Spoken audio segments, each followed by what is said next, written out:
세상을 바꾸는 힘. 최영일의 YTN 뉴스 정면 승부.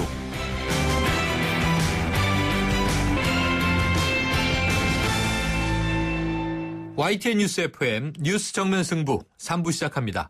정치 현안을 정치인에게 직접 물어보는 시간 갖겠습니다. 국민의당의 총선을 성공적으로 이끈 주역 가운데 한 분이죠. 이상돈 전 공동선대위원장 잠시 후에 만나보고요. 이어서 인천 계양을에 출마해서 4선에 성공한 일찌감치 당권 도전 의사를 밝힌 송영길 당선자와 또 함께 이야기 나눠보겠습니다. 정면 인터뷰. 먼저 국민의당의 총선을 성공적으로 이끈 주역 가운데 한 분입니다. 이상돈 전 공동선대위원장 비례대표로 당선되셨죠? 연결해서 자세한 이야기 나눠보겠습니다.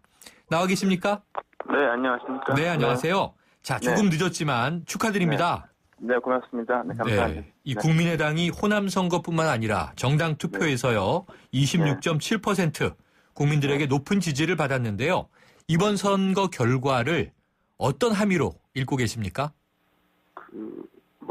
저희들이 좀 주장을 했던 그런 이슈가 좀 설득력을 가졌다고 봅니다. 네. 네, 그 양당의 그 개파 패권주의 정치, 이런 구태 정치가 더 이상 안 되겠다는 거, 우리가 좀 그런 메시지를 지속적으로 보냈죠. 네, 그래서 그런 점이 좀 설득력을 가졌다고 봅니다. 네. 네, 자, 지역구에서는요, 이 호남 자민련 아니냐 이런 비난도 있었지만 이 26.7%라는 정당 투표율로 그 이미지는 좀 벗었다고 보세요?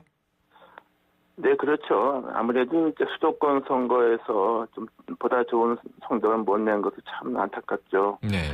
그러나 좀 이 소선거구 제도, 또 거대 양당이 있고, 또 아무래도 선거에서는 첫 번째도 조직, 두 번째도 조직 아닙니까요? 그래서 우리가 늦게 출발했기 때문에 우리 후보들이 대부분 뭐 조직력이 없이 선거를 임했죠. 그래서 그런 제한이 있었기 때문에 네. 불가피한 면도 있다고 보지만 많이 아쉽습니다. 네, 아쉽다는 말씀이셨네요. 자, 안철수 대표 제1야당론을 들고 나왔습니다. 이 캐스팅 보터를 넘어서 제1야당으로 20대 국회 운영을 주도하겠다. 이런 포부로 해석하면 되겠습니까? 네, 이제 제1야당론이라는 게 이제 우리가 주도한다는 것이 그렇습니다. 그래서 흔히를 이렇게 보는 시각이 있어요. 그래서 그 제3당이기 때문에 어느 경우는 새누리당과 좀 입당을 같이 하고 어느 경우는 더불어민주당을 같이 하고 뭐 이것이 캐스팅 보트냐 이렇게 생각하는데 그렇게 생각하면 안 되죠.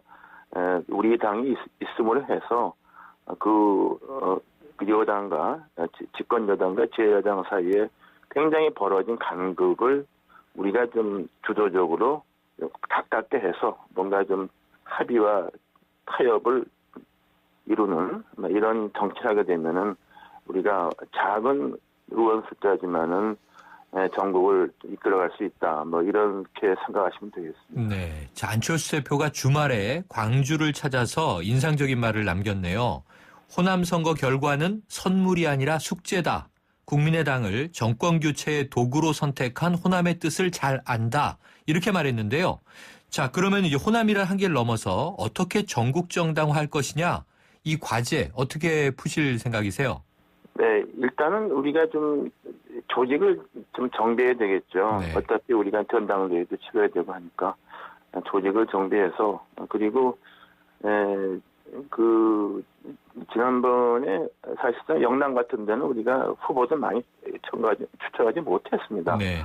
네, 그런 것은 이제 우리 당 지지도가 공천 때까지만 해도 아마 그쪽 유권자들께서는 과연 이 국민의당이 성공할 수 있을 것이냐 이런 좀 회의적인 시각을 보신 분들이 많았겠죠. 네. 이제는 그런 우려는 부식이 됐다고 봅니다. 그래서 우리가 좀 조직을 좀 정비하고 강화하면은 그러면 보다 전국적인 정당으로서 태어난다고 봅니다. 네, 자, 조직 정비를 하시면서 또 인재도 계속 영입을 하셔야 될 텐데요. 이 1년 10개월 후면 대선이지 않습니까? 네. 그럼 이제 그동안 이 개인 안철수가 이야기하던 새 정치를 넘어서 국민의당의 새 정치, 좀 이 대선을 향한 구체적인 방향 언제쯤 나올까요? 근데 새 정치가 무슨 방안이 있어서 탁 나오는 게 아니고요. 네. 말하자면 이런 양당 구태 정치에 대해서 대안이 탁 나오지 않았습니까? 네. 그 자체가 새 정치가 아니겠습니까? 네. 그리고 우리가 또 성사가 될지 안 될지 모르겠습니다만은 우리가 몇 가지 이제 정치 개혁 이슈, 그 선거 공천 문제 같은 거죠. 그거 과거 총선 대선 때마다 약속을 내놓고 한 번도 안 지킨 겁니다. 네. 이것을 좀 우리가 좀 약간 20대 국회 첫 1년 동안에 뭔가 좀 바꿔야 되겠다는 거, 그런 의지를 보일 겁니다. 이런 것도 새 정치가 되고요.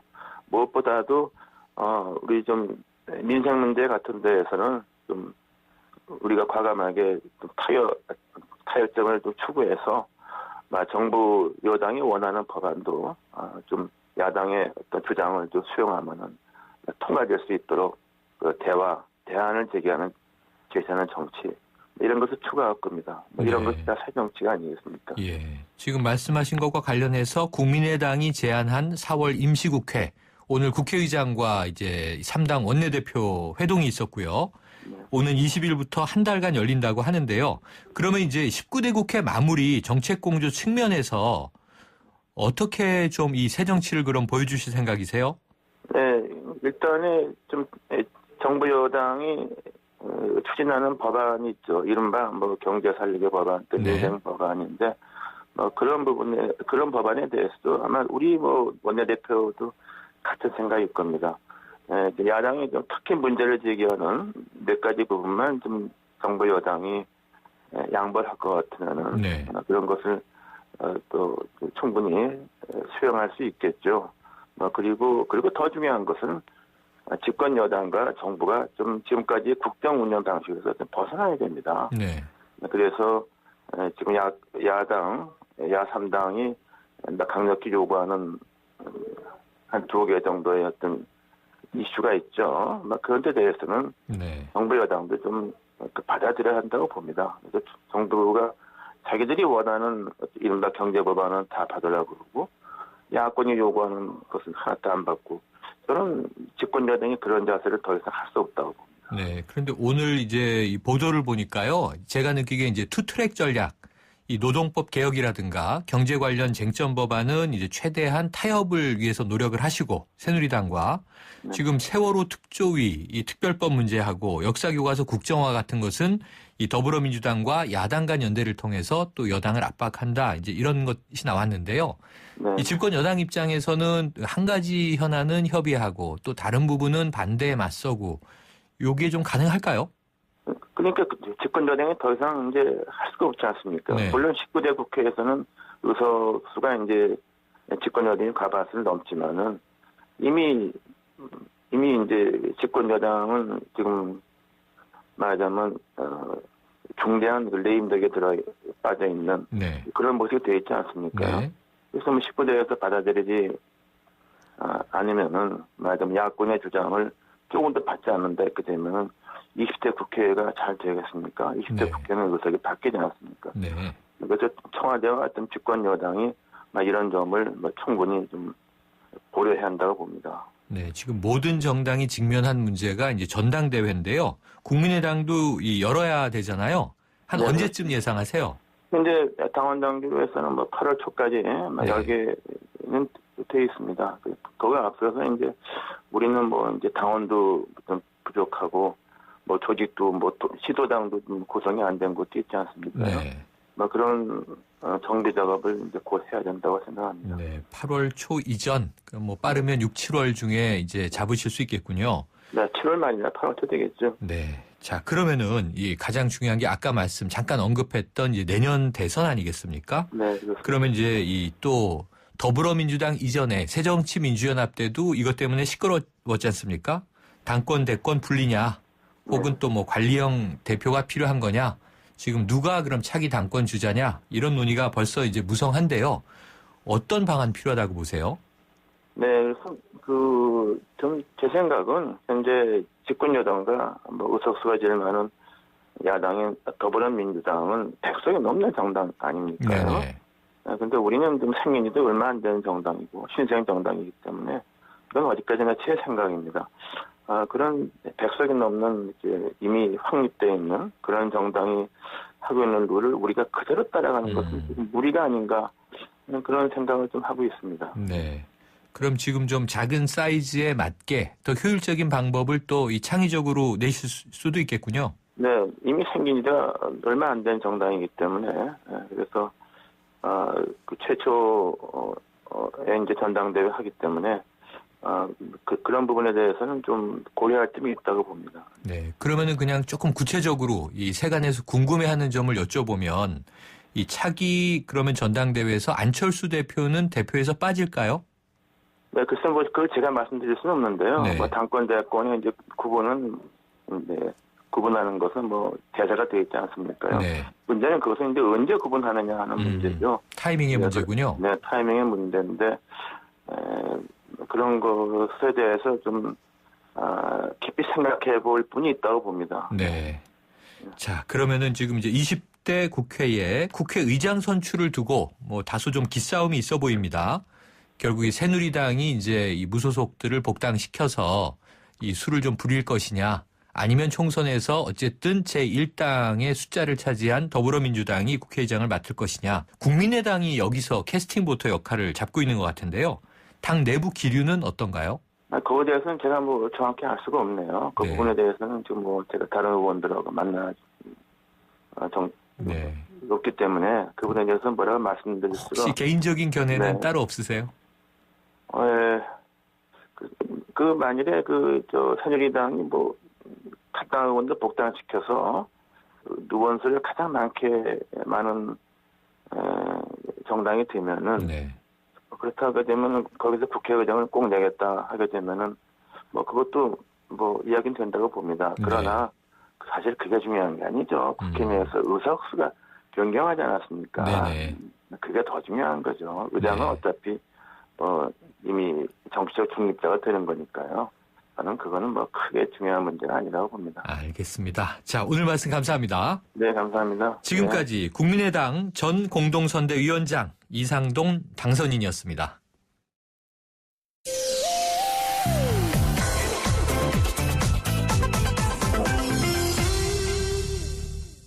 네, 3부 두 번째 정면 인터뷰, 인천 계양을에 출마해서 4선에 성공한 분입니다. 더불어민주당 송영길 당선자 연결하겠습니다. 나와 계십니까? 네, 안녕하십니까? 네, 먼저 축하드립니다. 네, 감사합니다. 자, 이 국회로 재입성하게 되시는 게요, 한 6년 만인 거죠? 네, 그렇습니다. 네, 그럼 이게 어찌 보면 정치적 고향에서 다시 시작하게 된 소감 어떠세요? 네, 부족한 저를 다시 한번 일할 기회를 주신 저희 정치적 고향 우리 계양구 주민들에게 정말 감사하는 마음입니다. 네. 자, 이번 선거에서요, 인천 지역이 특히 야권의 약진이 두드러졌는데요. 그 이유 뭐라고 보십니까? 네, 아무래도 이 박근혜 정권 3년인데 경제 무능과 외교 무능 여러 가지의 그 쌓인 것들이 이제 아마 심판을 하게 된 것 같습니다. 박근혜 정권의 성격을 여러 가지로 규정합니다만 그중에 저는 유체 이탈, 적반하장 이런 모습이 많았다고 봐요. 네. 이 박근혜 대통령께서 야당을 심판해달라, 배신자를 심판해달라 이렇게 했잖아요. 근데 배신자라고 지명한 유승민을 심판한 게 아니라 오히려 대통령의 말에 완장을 차고 시민의 의사를 무시한 그 새누리당을 심판한 것이고, 네. 야당을 심판한 게 아니라 국회를 장악한 제1당, 집권 여당의 무능과 야당을 배제한 이런 일방통행에 대해서 심판한 거기 때문에 이 적반하장의 논리가 이번에 깨졌다 이렇게 생각이 듭니다. 네. 제2타라는 것은 집권당과 대통령이 책임져야 될 것을 왜 야당에 떠넘기고 야당 심판을 말한다는 것도 설득력이 없었다고 봅니다. 네, 송 당선자님, 수화기를 조금 가깝게 써주시면 네네. 소리가 좀 더 커질 것 같아요. 네네. 네, 그런데 이제 인천시장 하셨고 그 이후에 뭘 하셨나 활동을 찾아보니까요. 먹고 사는 문제 연구소 이사장 이런 직함을 갖고 계시더라고요. 네. 뭐 하는 곳이고 어떤 활동 하신 겁니까? 제가 국회의원만 했으면 알 수 없었던 여러 가지의 시민들의 구체적인 삶의 문제를 인천시장 4년 경험을 통해 소중하게 얻었다고 봅니다. 네. 그래서 제가 가장 중요하게 생각하는 청년 실업 문제와 우리 서민들의 주택 문제, 주거 문제를 해결할 수 있는 이 해결 대책을 제가 만들어냈습니다. 네. 그래서 인천시장 시절 제가 누구나 집 프로젝트를 통해서 이걸 이 부분적인 성공을 거두었고 이것을 벤치마킹해서 박근혜 정부가 뉴스테이 정책을 지금 만들고 있습니다만 네.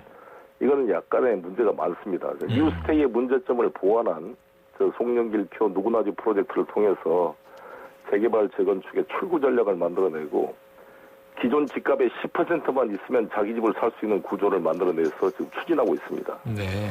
이렇듯 구체적으로 우리 서민들의 삶의 문제를 해결할 수 있는 대안을 만들어가고자 이 연구소를 만들었습니다. 네. 자, 과거 국회에 계실 때도 경제통으로 활약하셨던 기억이 나는데요. 네. 그럼 20대 국회 들어가셔서도 주로 지금 말씀하신 이 주거 복지, 일자리 정책 이런 좀 경제적인 영역에서 의정 활동을 하실 예정이신가요? 그렇습니다. 제가 인천시장 시절 일자리 창출 1등을 했고 네. 외국인 직접 투자 유치를 서울 경기도를 이기고 1등을 했습니다. 네. 이러한 경험을 기초로 우리나라 대한민국 성장 동력이 지금 무너져 가고 있는데 이것을 다시 일으켜 세울 수 있는 그런 대안을 만드는 정치를 해보겠습니다. 네. 자, 그러면 더불어민주당이요. 지금 한 6월 정도에 전당대회 개최 예정인가요? 네, 정확한 것은 아직 잘 모르겠습니다. 확정은 안 됐죠. 네. 그런데 당선되시고 바로 차기 당권 도전 선언하셨죠? 저는 당선되고 나서가 아니라 원래 네. 출마 선언할 때 네. 저를 당선시켜 주시면 당 대표가 돼서 이 더불어민주당을 혁신해서 수권 정당으로 만들겠다 이렇게 선언을 했습니다. 아, 네. 그러면은 차기 전당대회가 열리면 일단은 무조건 도전하시는 거군요. 그렇습니다. 네. 네. 자, 그런데 지금 더불어민주당의 차기 당권 관련해서 이 김종인 대표 합의 추대론 이게 언론에 계속 나오고 있어요. 이 합의 추대 이야기 어떻게 생각하십니까? 글쎄 누가 저는 발언했는지가 한 번도 실명으로 안 나왔기 때문에 네네. 그냥 언론이 추측한 게 아닌가 싶은데요. 아, 네네. 왜 어느 한 분이라도 국회의원 한 분이라도 자기 실명을 대고 합의 추대론을 이야기한 사람이 언론에서 나온 적이 없습니다. 네. 그래서 저는 그것은 그냥 가설이에 불과하다고 생각이 들고요. 당헌 당규상 누구라도 출마를 하면 경선을 할 수밖에 없는 거 아니겠어요? 네네네. 예. 단수로 나오지 않는 이상 말이죠. 그렇죠. 이것도 네. 김진표 의원과도 내가 통화를 했습니다만 뭐 언론에 나오신다고 이렇게 보도가 된 바 있고 아, 김진표 의원도 출마하시겠다. 뭐 네. 그렇게 언론에 나온 것 같습니다. 네. 네. 어찌됐건 이 엄청난 격전을 치른 이 총선 민심을 가장 지역구 국회의원으로서 현장에 뛴 사람들이 당연히 전당대회를 통해서 수렴을 해서 지도부를 만들어야 네. 총선 민심을 반영한 지도부가 만들어지는 것이지. 그렇지 않으면 당의 역동성과 생명력이 죽는다고 생각합니다. 네. 자, 실명이 없으니까 뭐 언론의 추측성 기사일 수 있다. 이런 말씀 주셨는데 그럴 수도 있겠죠. 그런데 이제 이 비대위 2기 인선이 되다 보니까 그런 이야기가 나오는 것 같은데요. 친노 운동권을 뺀 비주류의 실무형 비대위다. 이런 평가인데요. 자, 이 김종인 대표의 향후 좀 대선을 이기기 위한 노력이 친노 운동권 정당의 체질을 바꿔야 되는 거 아니냐. 이런 소신으로 나타나는 것 아니냐. 이런 해석이 나옵니다. 이 송 당선자님, 운동권 출신 한 사람으로서 이 비대위 선정은 어떻게 보세요? 뭐 김영춘 의원, 김현미 의원도 다 운동권인데 들어있던데요. 아, 네. 아, 그렇군요. 네, 예. 그래서 꼭 그것은 언론이 추측한 것이고 운동권, 비운동권이 중요한 게 아니라 네. 중요한 것은 지금 우리 서민들과 우리 대한민국이 지금 처해 있는 경제 위기와 한반도를 둘러싼 전쟁 위기, 이러한 외교적, 경제적 이 난제들을 누가 해결할 수 있는 능력과 정책적 대안을 가지고 있느냐가 중요하다고 봅니다. 네. 과거 경력이 문제가 아니라 지금 우리 서민들의 문제를 해결해 줄 수 있는 실력과 경험과 경륜을 누가 가지고 있느냐를 가지고 서로 평가하는 것이 맞다 이렇게 생각합니다. 네. 자, 그렇다면 어쨌든 이 김종인 대표 총선을 이끌면서 정말 3개월 남짓 그 사이에 더불어민주당이 중도 또는 우클릭 방향으로 노선을 많이 옮겨간 건 사실인 것 같아요. 근데 이 대목에 대해서 어쨌든 총선은 지금 승리한 상황입니다만 정통 야당의 정체성이 훼손된 것 아니냐 이런 또 이제 지지자들의 우려도 나오는데 이런 대목은 어떻게 보세요? 지난 총선에서 이 종북 논쟁이나 과거 대선 때 NLL 논쟁처럼 이런 네. 논쟁을 불식시키고 경제 심판론으로 간 것은 김종인 대표가 잘했다고 생각합니다. 네. 그런 역할을 충분히 평가했다고 봅니다. 그러나 이제 동시에 이번 총선에서 더불어민주당이 승리를 했지만 비례대표에서는 국민의당과 거의 동일한 수준의 네. 의석이 나왔다는 그렇습니다. 거죠. 그래서 저는 우리 국민들께서 이 야권 분열 현상을 보면서 이 정부 여당의 실정을 비판을 하고 정말 한번 채찍질을 주고 싶은데 야당이 분열돼 있으니 우리 국민들이 얼마나 답답해 했겠습니까? 네. 그러나 우리 국민들께서 현명하게 더불어민주당을 밀어줘서 이 정부 여당의 오만과 이 독선을 심판을 했고 또 국민의당의 비례대표석을 줌으로써 이 더불어민주당의 안이한 이 모습에 대해서 경종을 울렸다고 봅니다. 네. 이 두 가지의 이중적 국민의 의사표시를 정확히 이해하고 수용할 때 우리가 집권 가능성이 열린다 이렇게 저는 생각합니다. 네. 그런데요, 조금 이제 이긴 것은 맞는데 어쨌든 세 당, 뭐 정의당까지 포함해서 4당 중에서 1등을 했으니까요. 네. 그런데 아픈 대목이 있지 않습니까? 이 호남 선거 참패와 관련해서 또 일부 의원들이나 내부에서는 김종인 대표 책임론도 거론하고 그러던데 또 문재인 전 대표 책임론도 있죠. 이 호남 선거 참패의 원인과 앞으로의 대안 어떻게 보세요? 책임론도 논란이 될 수 있겠지만 중요한 것은 어찌됐건 호남 민심을 수용하지 못한 부분과 호남뿐만 아니라 수도권에 있는 호남과 보다 개혁적인 목소리를 수용하지 못했기 때문에 수도권에서도 비례대표가 많이 나온 거 아니겠습니까? 정당 득표율이. 꼭 호남만을 볼 게 아니라 수도권에 국민의당 정당 득표율이 높아지고 녹색 발언이 분 점을 정확히 해석을 해야 된다고 생각이 들고요. 네. 그래서 이런 부분들을 잘 수렴할 수 있는 총선 민심을 수렴하는 지도부가 만들어지는 것이 네. 이러한 한계를 극복하는 출발점이 될 것이다 이렇게 생각합니다. 네. 자, 송 당선자님은 스스로 친노라고 생각하세요? 저를 그렇게 분류하지 않잖아요. 네. 언론에서. 자, 그런데 이 네. 더불어민주당 당권이나 계속 네. 이야기가 나오면 총선이 끝나고 또다시 친노 패권주의라는 말이 이제 고개를 들고 있는데 이거 프레임이라고 생각하십니까? 실제로 존재한다고 생각하십니까? 글쎄요. 친한 사람, 덜 친한 사람이 다 모든 인간관계에 있는 거죠. 네. 그러면 안철수 대표는 안철수 패권이 없겠어요. 친한 분들 다 그렇게 나타난 거기 때문에 네. 누구 패권이 아니라 중요한 게 아니라 실제로 이번에 당 지도부를 이를 뛰어넘을 수 있는 리더십을 세우는 것이 네. 우리 당을 통합시키는 데 중요한데 저 같은 경우는 전당대회. 친노도 아니고 비노도 아니고 네. 어찌됐건 저는 일관되게 저의 독자적인 목소리를 가지고 당의 승리와 전체를 위해서 고민해왔다고 생각이 듭니다. 네. 그래서 지난번 안철수 문재인 대표 간의 갈등을 봉합해서 당의 분열을 막으려고 통합행동을 만들어서 뛰었고 네. 마지막까지 노력을 했다고 생각이 듭니다. 네. 이런 것에 기초해 봤을 때 이번에 당 지도부를 통합적 지도부를 만들므로써 우리가 모두 힘을 합해서 정권 교체 길로 나아가는데 아주 제가 좀 필요한 역할이 있지 않을까 이렇게 네. 생각하고 있습니다. 알겠습니다. 오늘 말씀 감사합니다. 네, 감사합니다. 지금까지 더불어민주당 송영길 당선자였습니다.